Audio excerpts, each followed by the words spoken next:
The rain hammered against the dusty windows of the small roadside diner, turning the world outside into a blur of gray and headlights. Inside, the air smelled of coffee, fried onions, and something slightly burnt on the grill. The neon sign flickered like it was tired too. Lily wiped down the counter for the third time, her hands moving out of habit more than intention. Her feet ached, her back hurt, but the clock on the wall said she still had 2 hours left on her shift. Lily, table 4 is waiting on their coffee. The manager, Mr. Harris, barked from the kitchen window. I'm on it, she replied softly, forcing a smile as she grabbed the pot. She walked between the tables, dodging the squeaky floorboard she knew by heart. The customers barely looked at her, just hands reaching for menus, eyes glued to their phones, the occasional impatient sigh. Tips had been bad all week, and rent was due in 3 days. The math didn't add up. It never did. As she poured coffee for table 4, the bell above the door chimed. She glanced up. A man stepped in from the rain, dripping water onto the floor. His jacket was torn at the shoulder. His jeans were muddy, and his shoes looked like they had walked too many miles with nowhere to go. His hair was messy, beard uneven, and his eyes were tired. Not just from the night, from life. A couple at the booth near the door wrinkled their noses. Great, one of them muttered. Another tramp.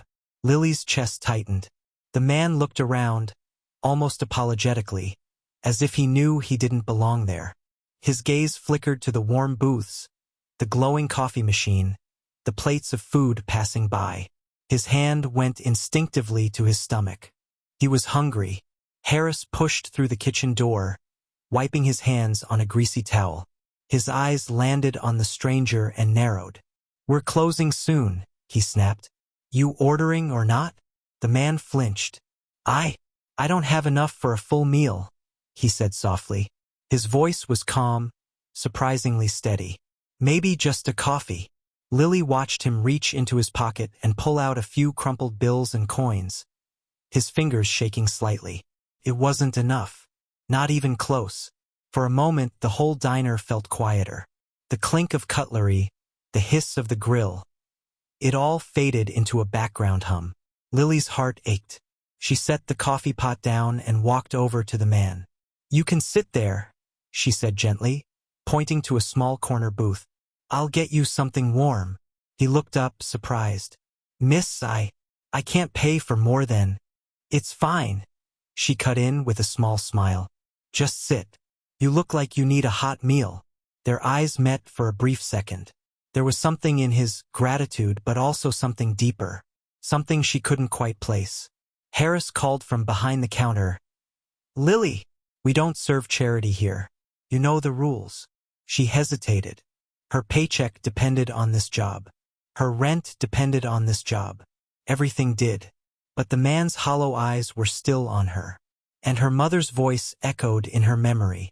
If you can help someone eat today, do it. You never know when it'll be you on the other side of the table. Lily took a breath. I'll pay for it, she said quietly, turning toward Harris. Take it out of my tips. Harris stared at her like she had lost her mind. You don't even make enough to cover your own bills? And now you're feeding strangers?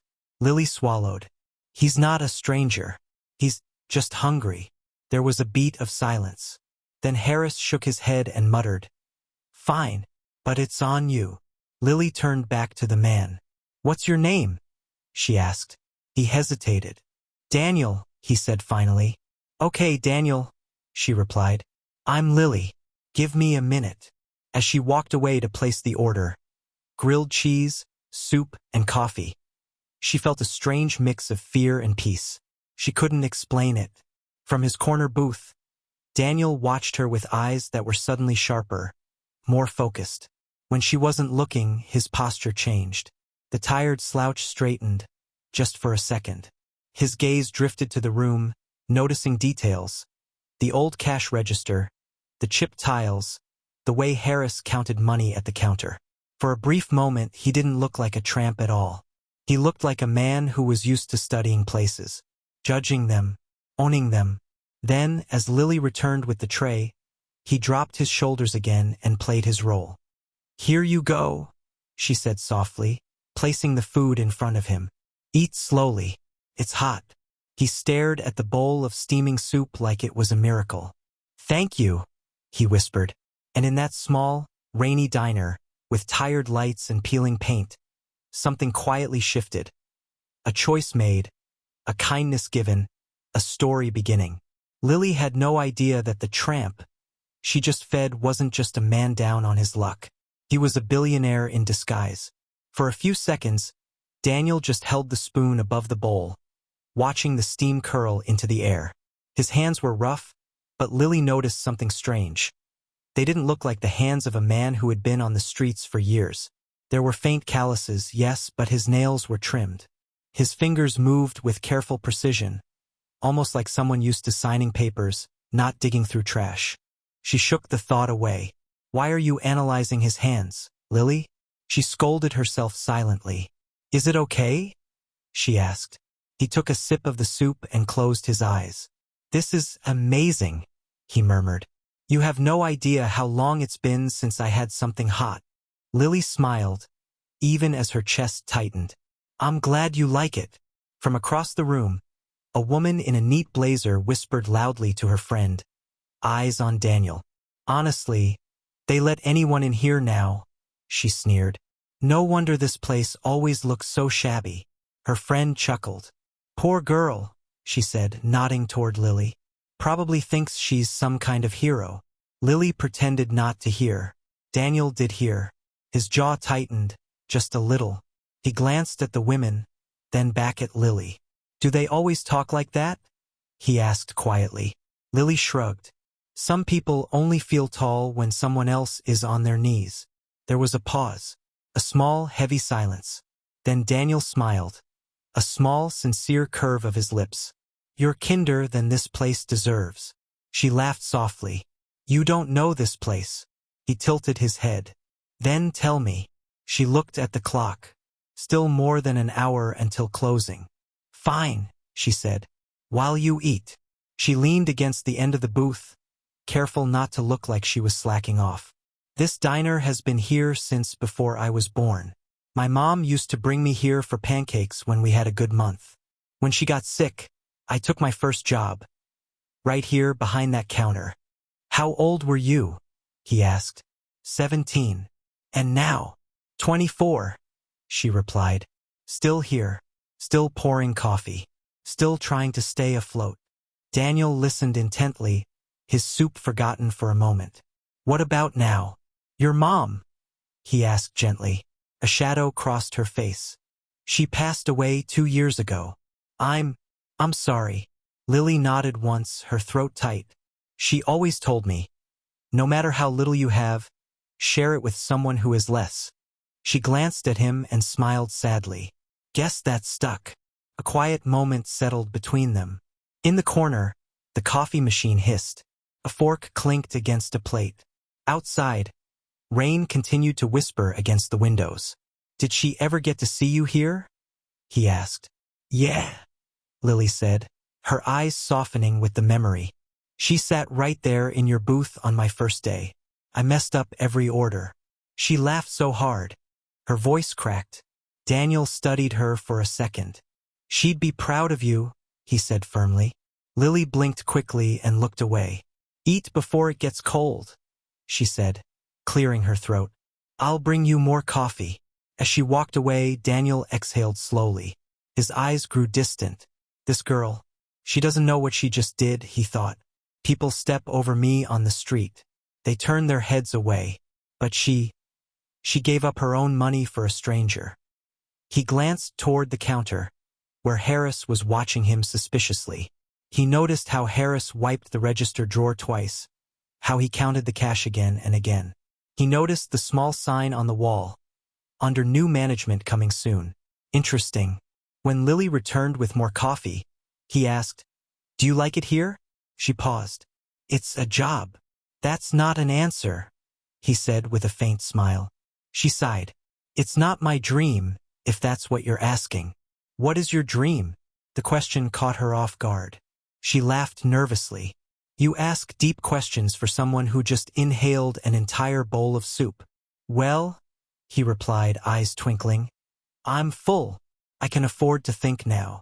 She hesitated, then sat on the edge of the seat for just a moment, watching the door to make sure Harris wasn't nearby. I want to study, she said. Hospitality, business, open a place of my own one day. A diner where no one is turned away because they look poor, where the staff is treated like humans, not robots. Like this? He asked, nodding around. Like this? She echoed. But better. He stared at her, really stared at her now like he was trying to memorize every word. What stopped you? He asked. She laughed once, humorless. Life, medical bills, rent, zero savings. I applied to a program last year, but... She shook her head. Didn't even send the application. The fee alone was more than I make in a week. She stood up quickly, as if she'd exposed too much. Anyway, enough about me. You should. Lily. Harris's voice cracked through the diner like a whip. Stop chatting and clean table 6. She flinched. Coming. As she hurried away, Daniel's eyes followed her, then shifted to Harris again. His fingers tapped thoughtfully on the table. He had come here for a reason tonight. To disappear, to think, to escape being Daniel Warren, billionaire, hotel magnate, news headline. He had wanted to remember what it felt like to be no one, but this girl had changed everything in one simple act of kindness. And she had no idea that the man she was feeding could change her life with a single phone call. The last customers trickled out as midnight crept closer. The neon sign outside buzzed louder, as if it was struggling to stay awake too. Lily stacked plates, wiped tables, and tried not to think about how much of her tips she had just spent on Daniel's meal. When the final couple left, the diner finally fell quiet. Harris locked the door, flipped the sign to closed, and turned back with a stern look. You, he snapped, pointing at Lily. Office. Now. Lily's stomach dropped. She glanced at Daniel, who was still finishing his coffee in the corner. Go, he whispered. I'll be fine. She forced a small smile and walked into the tiny office behind the kitchen. The room smelled of stale coffee and cheap cologne. Harris shut the door a little harder than necessary. What were you thinking? He demanded. I told you, she replied, trying to keep her voice calm. I'll pay for his food. That's not the point, he barked. People like him scare paying customers. They make the place look bad. We're already losing business. And you want to turn this into a shelter? Lily clenched her fists. He's a human being, not a disease. Harris laughed coldly. You think the landlords care about your noble heart when I can't pay the rent on this place?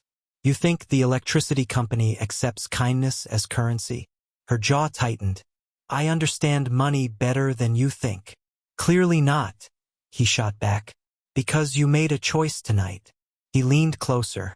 You chose him over this job. Fear slammed into her chest. You're firing me? She whispered. He hesitated, then smirked. Not yet. I'm not feeling generous. But next time you pull a stunt like that, you're done. No warning. No last chance. She swallowed hard. Understood. And that meal, he added. It's coming out of your pay, not your tips. I'm not letting you wiggle out of this. Her heart sank. That meant even less on her already small paycheck. She nodded, not trusting herself to speak. Good, he said, straightening up. Now clean the place and get out. I don't want him here much longer either. When she stepped out of the office, she took a moment to breathe. Her eyes burned, but she refused to let tears fall. Not here. Not where Harris could see. Daniel watched her quietly as she returned to the main area. Everything okay? He asked softly. She forced a smile. Yeah, just the usual lecture.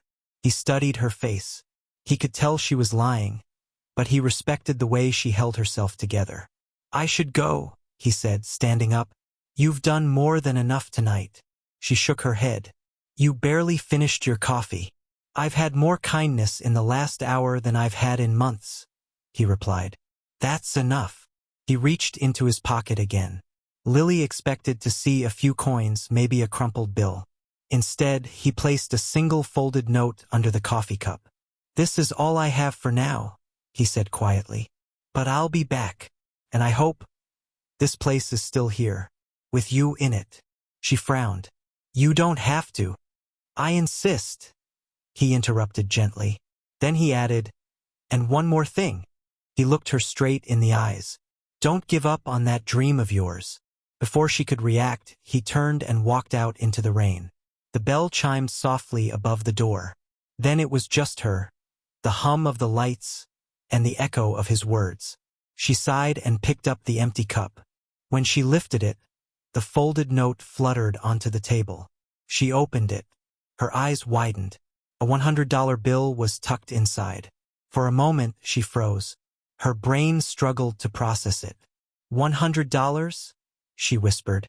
From him? She glanced toward the door, as if he might still be there. He was gone. Just wet pavement and reflections of streetlights. Her chest tightened. "You didn't have to do this," she murmured to no one. Behind her, Harris appeared, wiping his hands. "He finally left? Good. Make sure you sanitize that booth twice." Lily clenched the bill in her fist, hiding it instinctively. "What's that?" Harris asked, nodding at her hand. "Nothing," she lied quickly. "Just a napkin." He narrowed his eyes but didn't push. As he turned away, Lily slipped the bill into her apron pocket, her heart pounding. Was he just some lucky homeless man with hidden money? Or was there more to this? She looked around the diner. The cracked tiles, the faded menus, the flickering sign. One day, she thought, I'll have a place of my own. A place where someone like him isn't treated like trash. She had no idea that the man she had just fed, the man she now owed money to in her heart, was already thinking of buying this very place and turning her entire life upside down. Days passed. Daniel didn't come back. Every time the door chimed, Lily's heart jumped, only to sink when it was just another customer rushing in from the rain or the cold. Part of her scolded herself. Why do you care so much? She'd think. He was just a stranger you fed once. But he wasn't just a stranger anymore. He was the man who had looked at her dreams like they were possible. The man who had left a $100 bill when he could have kept every cent for himself. Meanwhile, things at the diner got worse. Fewer customers. More complaints. Harris grew more irritable by the day, snapping at staff, slamming plates, muttering about bills and rent. One evening, Lily noticed a sleek black car parked across the street. It looked painfully out of place next to the dented old vehicles that usually line the curb. The windows were tinted so dark she couldn't see inside. For a moment, she thought she saw a familiar silhouette in the back seat.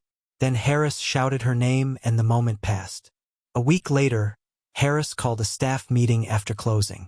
Everyone gathered, the cook, the dishwasher, 2 other waitresses, and Lily. Harris cleared his throat. "I'll make this quick," he said. "The diner has been bleeding money for months. The landlord wants to raise the rent. I can't keep doing this." Lily's stomach twisted. "What are you saying?" she asked. "I'm saying," he sighed, "I sold it." The room fell silent. "You what?" one of the other waitresses whispered. "I sold the diner," Harris repeated. "New owner takes over next week." Lily's mind raced. New owner, new rules, new everything. Fear and a strange flicker of hope battled inside her. "What about us?" she asked. "Our jobs." "That's up to the new owner," Harris said, shrugging. "They'll decide who stays and who goes. For now, you all keep working like normal." "Who is it?" the cook asked. "Who bought this place?" Harris hesitated. "Some hospitality company. Big money. That's all I know." Lily felt her knees weaken. A hospitality company? That sounded huge. And dangerous. What if they brought in their own staff? What if they turned the diner into some fancy restaurant she didn't belong in? What if... Lily! She blinked. Everyone was leaving the room. The meeting was over. That night, she locked up the diner alone. As she stepped outside, wrapping her jacket tighter against the cold, she saw it again. The same sleek black car, parked across the street, engine off. waiting. Her heart pounded. The street was quiet. Too quiet.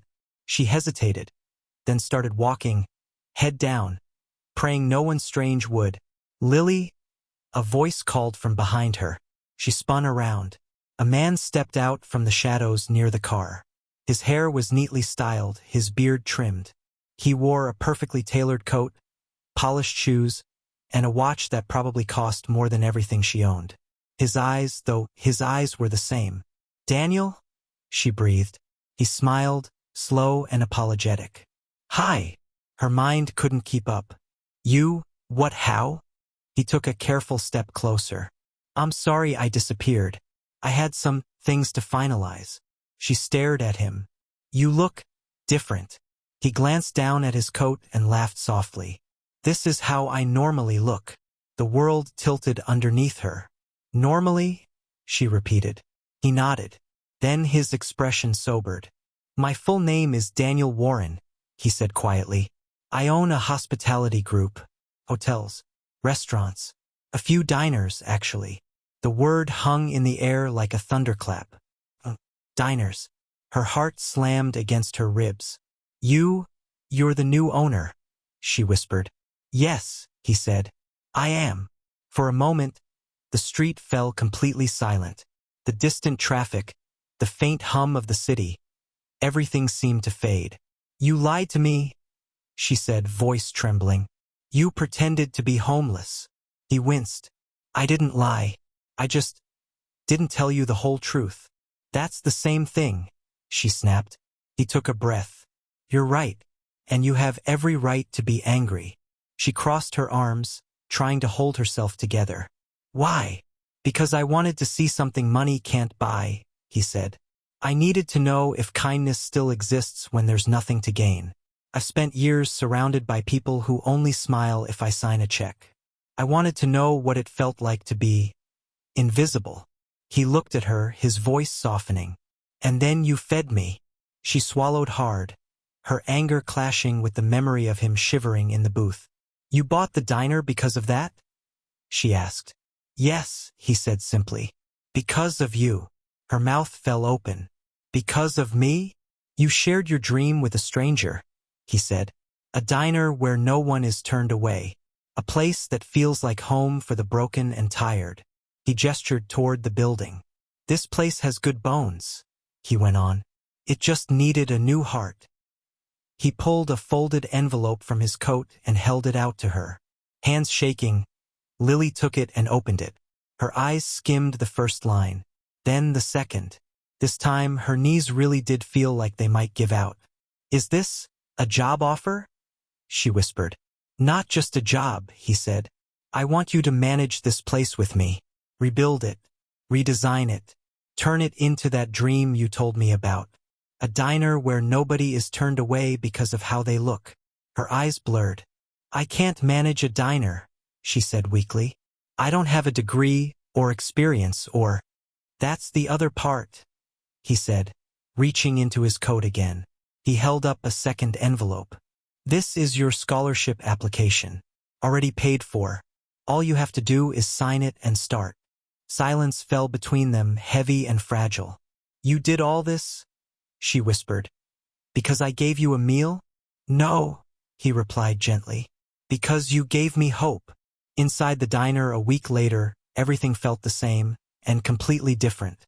The walls were still the same faded color, but new paint cans sat stacked in a corner. The cracked tiles were marked with chalk notes.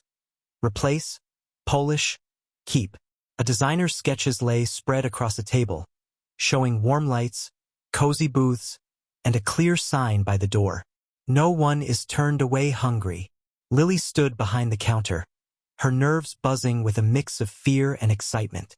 She wore the same uniform for now, but something in her posture had changed. She wasn't just a waitress anymore. She was part of something. The bell chimed. A man stepped in, clothes damp, shoes worn, eyes tired. He froze at the doorway, clearly expecting to be told to leave. Lily felt a sharp sting of déjà vu. She walked over with a gentle smile. "Hi," she said softly. "You can sit over there." He shifted awkwardly. I don't really have enough money, he muttered. Maybe just water. She glanced back at Daniel. He stood near the far booth, dressed in a simple shirt and jeans today, watching quietly. He gave her a small nod, a silent reminder. This is your diner now too. Lily turned back to the man. Don't worry about it, she said. You look like you could use something warm. I'll bring you soup and coffee. It's on the house. The man's eyes widened. Why would you do that? She smiled. Because once someone did it for the wrong person, and it turned out to be the right choice. He frowned, confused, but nodded slowly and took a seat. As Lily walked back to the counter, Daniel approached her. Still giving away free meals? He teased softly. She smirked. Careful. The owner might complain. He chuckled. The owner approved that sign, remember? She glanced at the words again. No one is turned away hungry, and felt her chest swell with something she hadn't let herself feel in a long time. Pride. Are you sure about all this? She asked quietly. Scholarship, management training, everything? It's too much. It's the bare minimum, he replied. You invested in me when I looked like I had nothing. Now I'm just returning the favor with interest. She laughed, wiping a stray tear quickly before it could fall. Thank you, Daniel, she said, for trusting me. No, he said, his voice warm. Thank you for reminding me what trust looks like. They stood in comfortable silence for a moment, listening to the gentle clatter in the kitchen, the low hum of the coffee machine, the rain softening outside. Do you ever think about how different things could have been? She asked suddenly. If I'd listened to Harris that night? If I hadn't brought you that soup? He nodded. Every day. And every time I come back to one thought, he said. Our lives can change because of one small decision. One act of kindness. One moment when nobody's watching. Lily looked out at the man now eating quietly in the corner booth. The same booth where Daniel had once sat, shivering and exhausted. She took a deep breath. Then let's make a place where those moments happen every day, she said. He smiled. That's the plan. The bell chimed again. More customers came in, some curious about the under new management sign, others just escaping the rain. They looked around, surprised by the warmth in Lily's voice, the way Daniel greeted them, the little bowl of free bread on the counter. It didn't look like much yet. The paint was still old, the menus still mismatched. But something in the air had changed. Lily moved between the tables with a new kind of confidence, checking on everyone, making sure no one sat alone too long with an empty cup. At one point, she caught Daniel watching her with that same look from the first night, sharp, thoughtful, deeply impressed. What? She asked, laughing.